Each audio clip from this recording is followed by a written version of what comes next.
And this is hydrilla with a variety of grasses that are mixed into it. And you can see it's up to the surface. And it's growing. Like I can see where the boat's sitting underneath grass that is that's not quite reached the surface here, and just in front of the boat we can see it's matted up. This shows me that this is where it's matted is a little shallower, probably, maybe a little different bottom consistency, but some of the key components that are really, really important is where it's matted is blocking the sunlight from underneath the mat. Why is that important? It's really important for a couple different reasons. Number one, it makes for great ambush opportunity for bass, right? They can lurk in the shadows, they can blow up through the mat. But as a mat canopies, it blocks the light from the grasses growing underneath of it, and it creates even more of a void in that area of grass. So in areas like where the boat's sitting, the grass is really dense. There's not a lot of canopy. There's not a lot of open areas under the grass. But where it is canopied, it becomes open. It becomes an open space for bass to move through to ambush the predators. So that's what, you know, these wonderful matted hydrilla canopies can do, is it make a canopy and create a great feeding opportunity for fish. And what I'm going to do, as I'm going to move down here and fish this a little bit, I'm going to be looking for similar stuff. I'm going to be, you know, and as I look down here, I can see areas where there's isolated small canopies, small mats, and then more dense mats. And that's what I'm going to be really trying to, you know, make my cast and pay attention to, is the thick parts, the thin parts, the parts that stick furthest out into the deep water. And then I can see, you know, even up on top of this flat here, I can see canopies occurring way up in the super shallow water. A couple things I'm noticing right here is that, as always, I'm looking for bait fish and life, and I'm seeing a lot of birds. I'm seeing seagulls fly around. I'm hearing them, and you know, that's letting me know that there's food using this grass, and that's always going to keep me interested. Now, I see a couple different types of grass that are coming together here. I see the hydrilla, and then I see like stargrass or river grass that is intermixed amongst it. And the hydrilla that grows here grows so dense that it doesn't create a tremendous canopy for the fish. But when the two types of grass come together, they really, you know, it can create a beautiful canopy, a separation in the grass. And that's what'll often happen. Like this little patch that I'm flipping right here is unique, because this is a section of the river grass, I call it, or star grass, that is growing in and amongst the hydrilla. And what it does is it outcompetes the hydrilla right here and creates a natural void, a hole in the hydrilla, and a canopy as well. So it creates a great feeding opportunity for fish.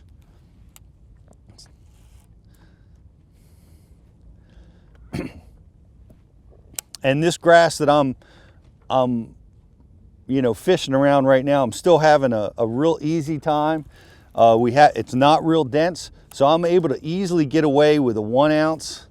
I could even drop down to a 3/4 ounce and see if I can get the same penetration out of it.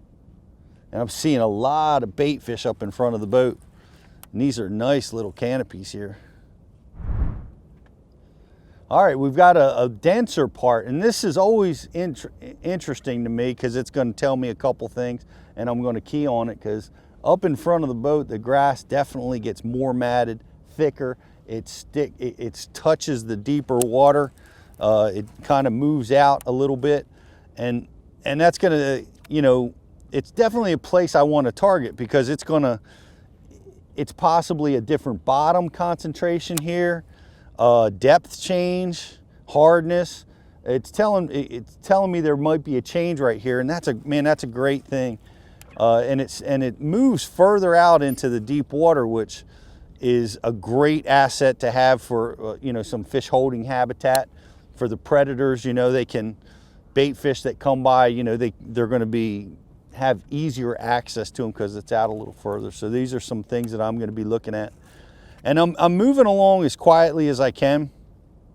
Now, I haven't identified that they're fish here, so in a mat that I've located the fish, and I'm going to slow down. I'm going to make pitches and flips to targets very, very close together.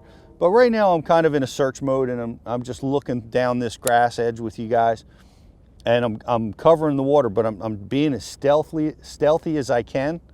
I've got my trolling motor on low, and I'm moving through here quietly, flipping at what I think are the highest percentage targets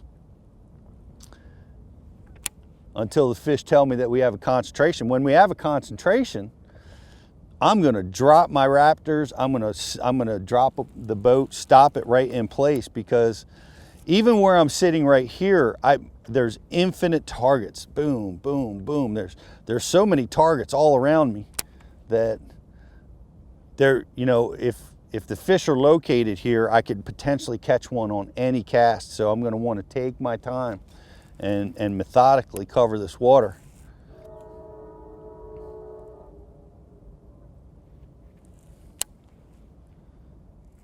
And as I'm flipping along, I'm looking for, one of the things I really like to key on in Matt is what I call dark water.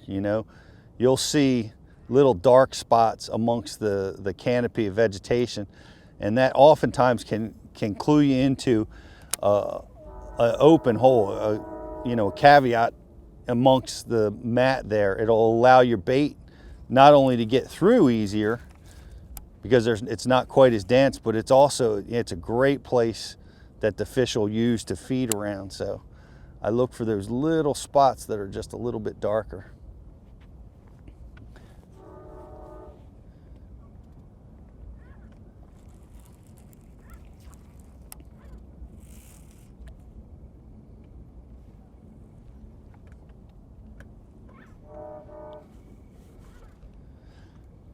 And this area is nice, because I can stick right on the outside edge, and I can move very quietly along here with my trolling motor. When I have to go inside, I've used wind, I use push poles, different strategies to be able to get in there a little bit deeper, but still stay stealth, still stay quiet.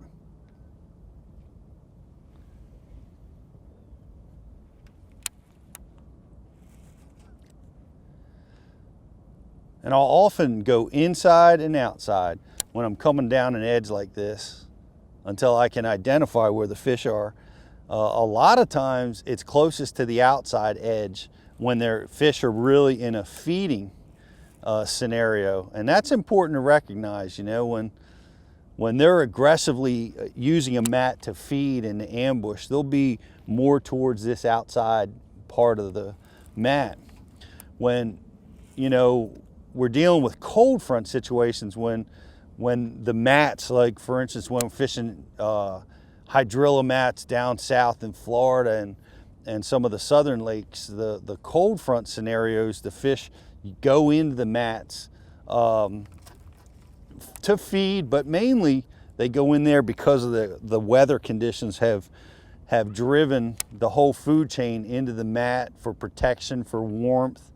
And in those instances, it's not so much about the edges as it is getting into the interior parts of the mat.